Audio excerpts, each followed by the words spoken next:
Olá, turma, boa tarde, boa noite, bom dia, a depender do horário que você vai estar assistindo essa aula.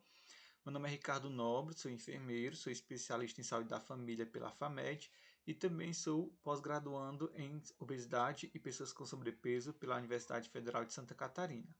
Estarei juntamente com vocês nesta disciplina de Psicologia do Trabalho, pelo curso de especialização técnica em enfermagem do trabalho. Essa disciplina de psicologia do trabalho, nós vamos entender a relação e as teorias da psicologia a partir do mundo, né, a partir do meio também, para entender as relações que o homem tem com a sociedade atual. A psicologia, né, ela vem de duas palavras, né, da palavra grega psique, que significa alma, e também de logos, que significa estudo, ciência. Portanto, a psicologia compreende-se como a área, como estudo, que estuda a alma. A psicologia ela tenta compreender também as relações da alma ou do espírito, como era conhecido como a parte imaterial, né? Algo intocável do ser humano. E abraçaria o pensamento, os sentimentos de amor e ódio, a irracionalidade, o desejo, a sensação e a percepção. Então, compreende-se que a psicologia é uma área ampla, né, da educação e também das ciências humanas, que ela tenta buscar e compreender as relações do homem com o meio a partir do seu comportamento, da sua personalidade, dos seus sentimentos e também por suas sensações. Desde Platão e Aristóteles têm surgido pesquisas, estudos e teorias sobre a mente humana, na tentativa de desvendar como a mente humana funciona. Mas a psicologia só foi considerada ciência no fim do século XIX, quando os estudiosos empregaram métodos de observação cuidadosos e sistemáticos. Então, a psicologia ela teve o seu berço, né, a partir da filosofia, a partir também desse pensamento de Platão e Aristóteles, a partir do século XIX, na tentativa de descobrir, de desvendar como a mente humana funcionava e as relações dela com o meio. A psicologia em si, atualmente, ela estuda a alma, a mente e o comportamento. Então, as relações que o corpo tem a partir dessas sensações e dessas ações. Atualmente, a psicologia é uma ciência que estuda o homem a partir do seu mundo interno, a partir do seu interior e também a sua subjetividade, que é a fonte de manifestação do indivíduo a partir dos seus sonhos, das suas ações, dos seus desejos, da sua consciência, suas emoções e seu inconsciente, conforme as teorias vão explicar posteriormente. Para explicar as principais ações e funções e áreas da psicologia, nós temos em destaque três teorias que revelam aí os segredos e revelam também as formas de ver e de analisar a partir do olhar psicológico.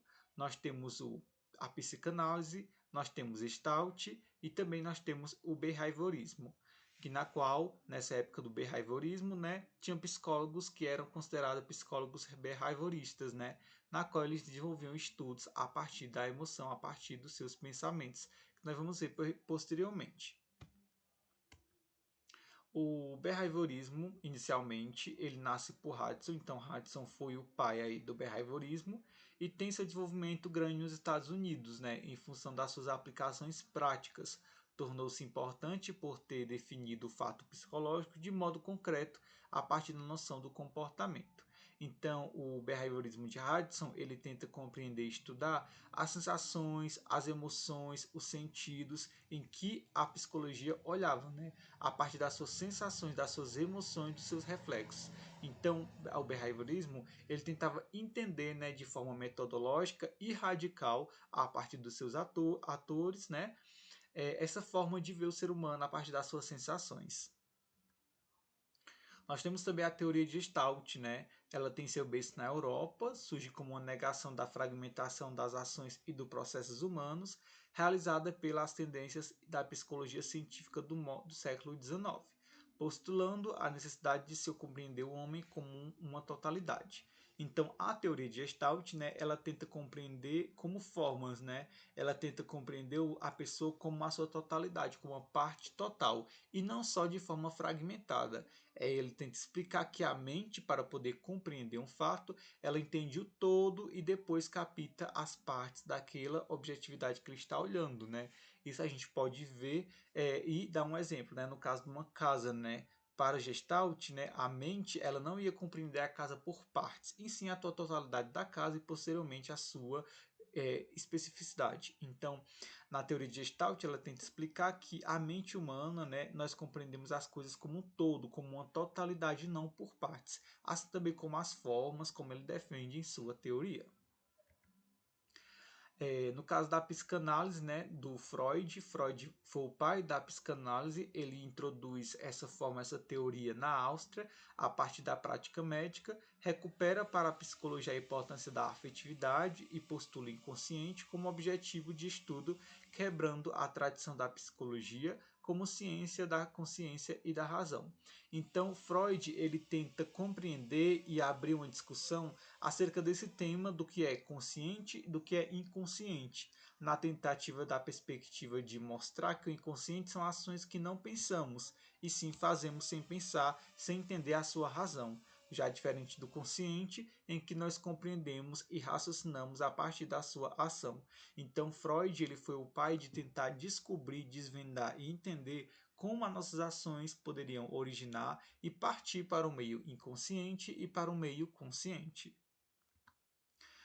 Atualmente, a psicologia possui instrumentos próprios para obter dados da vida psíquica do paciente a partir do seu bem-estar, a partir dessa análise, né, comportamental, como, por exemplo, os testes psicológicos, os testes de personalidade, os testes de atenção, de inteligência, de interesses e etc. As técnicas de entrevistas, seja técnicas individuais ou técnicas grupais, as técnicas aprimoradas de observação e registro de dados do comportamento humano. Então, com as teorias e com o andar da psicologia, né, com toda a sua amplitude, a psicologia atualmente ela tem recursos próprios que compreende e avalia o homem na sua totalidade a partir das suas ações e do seu comportamento.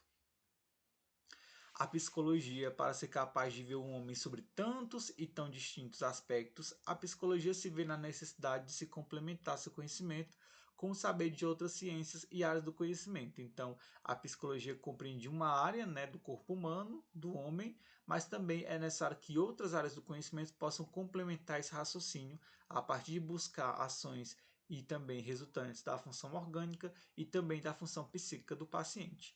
Então, essa disciplina de psicologia do trabalho, ela vai compreender, ela vai nos revelar e nos mostrar as relações que o homem tem com o meio a partir das bases psicológicas, né? A partir do seu comportamento, até quando isso pode adoecer, até quando isso pode se responsabilizar pelo meio.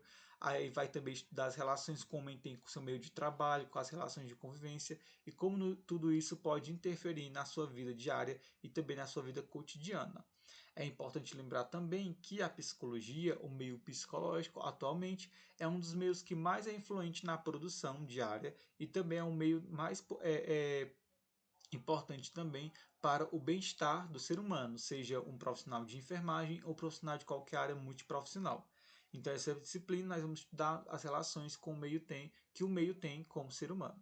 Então, a nossa primeira aula foi para a gente desvendar um pouco sobre o que a psicologia estuda e como ela vai designar e originalizar os próximos temas da nossa disciplina.